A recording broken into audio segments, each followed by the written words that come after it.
sum it all up कि what clicked me, मुझे किस चीज़ ने क्लिक किया था। हर एक की जर्नी है। मुझे क्या चीज़ क्लिक करती थी जब मैं यूनिवर्सिटी में था।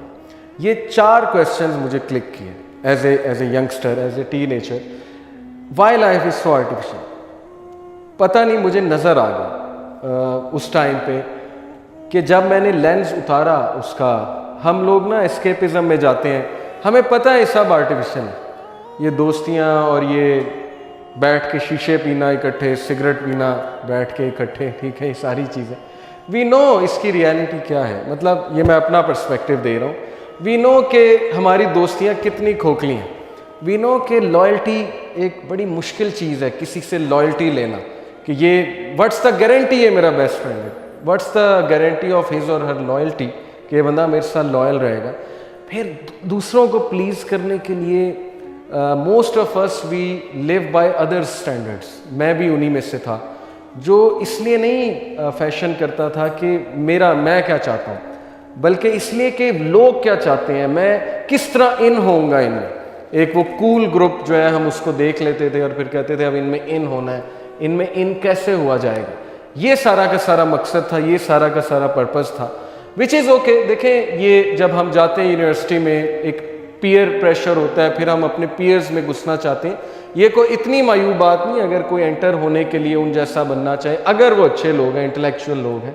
लेकिन मैं यहाँ बात कर रहा हूँ आर्टिफिशियल लाइफ की। तो पहली चीज़ मुझे क्लिक की कि ये सब आर्टिफिशियल है, हमारे एथिक्स आर्टिफिशियल है, all are ethics are artificial. हम उसके साथ अच्छे होते हैं जो हमारे साथ अच्छा है, उसके साथ अच्छे हैं जो हमें फ़ायदा दे सकता है, जो हमें फ़ायदा नहीं दे सकता हम उसको मुँह भी नहीं लगाते।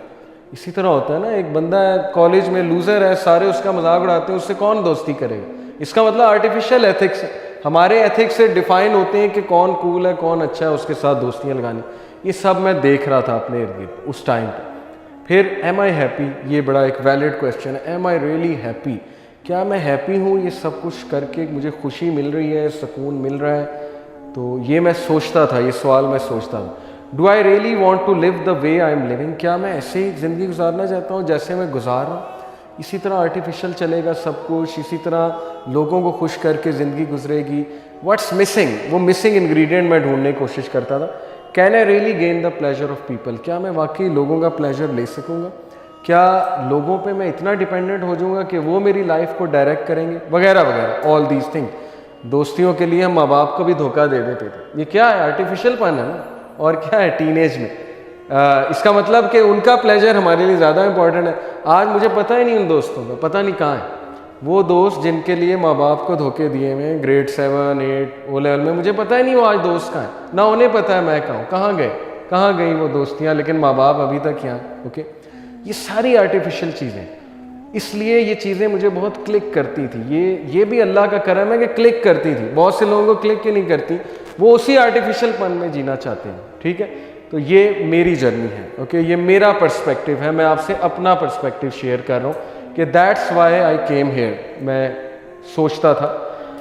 अब आते हैं कि पर्पस की क्या अहमियत है। देखें, ये एक बड़ी ज़बरदस्त फ्लो चार्ट है कि 9 पर्पस का मतलब है वेग गोल्स हैं और 9 गोल्स हैं। जब मकसद नहीं है ना, मकसद से मुराद है बिगर मकासद भी होते हैं, छोटे मकासद भी होते हैं।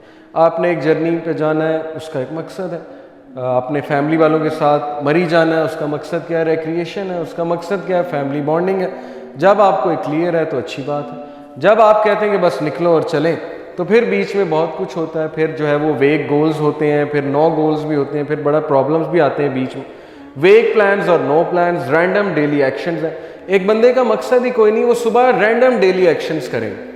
मतलब जो उसका दिल किया वो कर लेगा, जो दिल नहीं करेगा वो नहीं करेगा, सीधी सी बात है। प्रोक्रेस्टिनेशन बहुत ज़्यादा है। प्रोक्रेस्टिनेशन का मतलब है कि बस बैठे रहना, लेज़ी होना, सोचते रहना, लेकिन करना कुछ ना, एक्शन कोई नहीं। और constantly busy with others agenda, ये है वो चीज़ जो मुझे क्लिक की कि क्या मैं अपने एजेंडा के मुताबिक लाइफ गुजार रहा हूँ या अदर्स के एजेंडा के मुताबिक लाइफ गुजार रहा हूँ। ये बहुत इंपॉर्टेंट बात है। अगर अदर्स के मुताबिक गुजार रहा हूँ तो इससे बेहतर ये नहीं कि अल्लाह के एजेंडे के मुताबिक गुजार लूँ। किसी के एजेंडा के मुताबिक तो गुजारनी है ना, या वो एजेंडा मेरा नफ्स है, या वो एजेंडा मेरे दोस्त हैं, या उनका एजेंडा है, या टीवी का एजेंडा है, या मूवीज़ का एजेंडा है, या अल्लाह का एजेंडा है।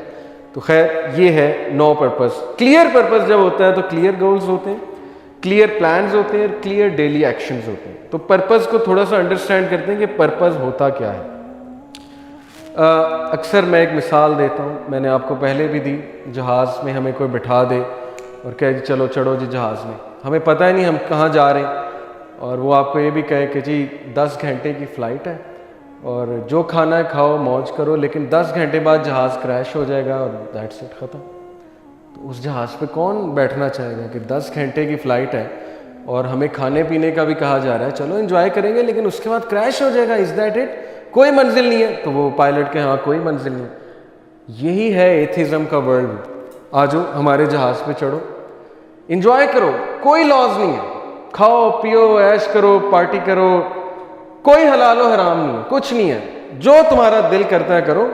उसके बाद क्रैश है, उसके बाद मर जाना है, मरने के बाद क्या हमें नहीं पता, उसके बाद हमें नहीं पता है। तो क्या मंजिल है? मंजिल कोई नहीं।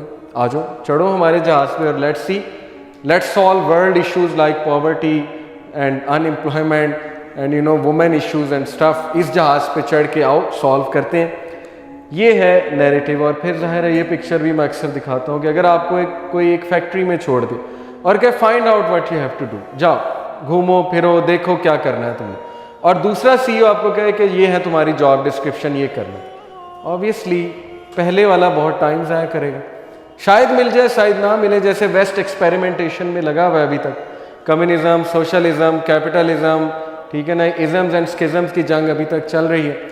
वेस्ट की खैर एक स्ट्रगल है, ठीक है, उस स्ट्रगल को मैं थोड़ा अप्रिशिएट भी करता हूँ, हर चीज़ बुरी नहीं है वहाँ। अगर उन्होंने बहुत सी चीज़ें, फ्रीडम ऑफ स्पीच एक अच्छी चीज़ है, ठीक है, फ्रीडम ऑफ थॉट एक अच्छी चीज़ है, उनके लिए इस तरह अच्छी है कि उनको ऑपरेशन बहुत मिली है चर्च की तरफ से, ठीक है, इसीलिए वो कम्युनिज्म की तरफ आ गए ना। कि मार्क्सिज्म क्यों उन्हें पसंद आया कि ये तो इक्वालिटी की बात कर रहा है, ये तो freedom of thought, freedom of speech की बात कर रहा है, तो उनकी एक स्ट्रगल है, उसके मुताबिक वो यहाँ पर आए हैं। लेकिन अल्लाह ने बना बनाया सिस्टम मुसलमानों को दे दिए।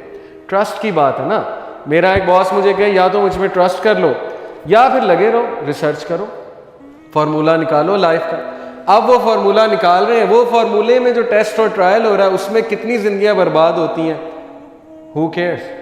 फेमिनिज्म पता नहीं कितने लोगों की जिंदगियां बर्बाद करेगा, आई डोंट नो, क्या पता फायदा दे क्या पता बर्बाद करे। क्या कोई हतमी आपके पास डाटा है कि इस आइडियोलॉजी ने इतने लोगों का घर बर्बाद किया, इतने लोगों का घर संवारा? अगर तो किसी के पास है तो दे। कम्युनिज्म ने कितने लोगों की जिंदगी बर्बाद की है, कितने लोगों की जिंदगी संवारी है, इसका डाटा कहाँ है? Who will tell us? Allah कह रहा है कि मुझ पर ट्रस्ट कर लो, मैंने अपने नबियों को भेजा है, मैंने एक फार्मूला दिया, उसे अप्लाई तो करो। उसे अप्लाई किए बगैर ये कहना कि ये एक्सट्रीमिज्म है, ये टेररिज्म है, क्वेश्चंस रेज करना, एक चीज़ को अप्लाई किए बगैर उस पर क्वेश्चंस रेज करना, आई डोंट थिंक सो एक स्मार्ट अप्रोच है। ओके, अप्लाई तो करें ना, ट्रस्ट आहिस्ता आहिस्ता आता है। गैब पर ईमान लाना वो हमने करना ही करना है। कुछ चीज़ें समझ आएंगी, कुछ चीज़ें एक ख़ास लेवल पे जाके समझ आएंगी। मुझे बहुत सी चीज़ें शुरू में नहीं समझ आती थी, ये क्यों ऐसा क्यों है, ये क्यों हराम है, वो क्यों हराम है। आज मैं क्रिस्टल क्लियर हूँ अल्हम्दुलिल्लाह। आज मुझसे को पूछेगा मैं उसे कहूँगा मैं क्रिस्टल क्लियर हूँ, ये मेरा व्यू है, आपको पसंद आता है तो ठीक है, लेकिन मैं क्रिस्टल क्लियर हूँ उसके ऊपर। अगेन एक और मिसाल मैं अक्सर देता हूँ कि अगर ये लेन्स ना होती तो गाड़ियों ने, किसी ने इस तरह खड़ा होना था, किसी ने इस तरह, किसी ने उल्टा, किसी ने सीधा, वो सारी खिचड़ी पक जानी थी। आज ये हो रहा है ह्यूमैनिटी के साथ, डिफरेंस ऑफ ओपिनियन। 10 फिलोसफर्स को एक रूम में बिठाए, उन्हें पूछें what's the purpose of life, लड़ाई हो जाएगी। जॉर्डन पीटरसन को और ये सारे साइकोलॉजिस्ट को एक रूम में बिठाए, उन्हें कहें कि पॉवर्टी एंड करनी, फार्मूला दो, सबकी लड़ाई हो जाएगी। ये होना चाहिए, वो होना चाहिए, जेंडर प्रोनाउंस पे डिबेट हो जाएगी, ठीक है ना, पता नहीं क्या क्या टॉपिक खुल जाएगा। अल्लाह माफ़ करे, जब डिबेट होती है, अल्लाह ने कहा ना कुरान में कि हमने इंसान को हर मिसाल से समझाया, लेकिन ये इंतहाई डिबेटर है और झगड़ालू डिबेटर है, डिबेट करने लग जाता है, झगड़ा करने लग जाता है कि नहीं ऐसे है तो वैसे है, फिलॉसफी खोलने लग जाता है, सिंपल चीज़ें हैं, सिंपल मैटर्स हैं, उनको कॉम्प्लिकेट करता है।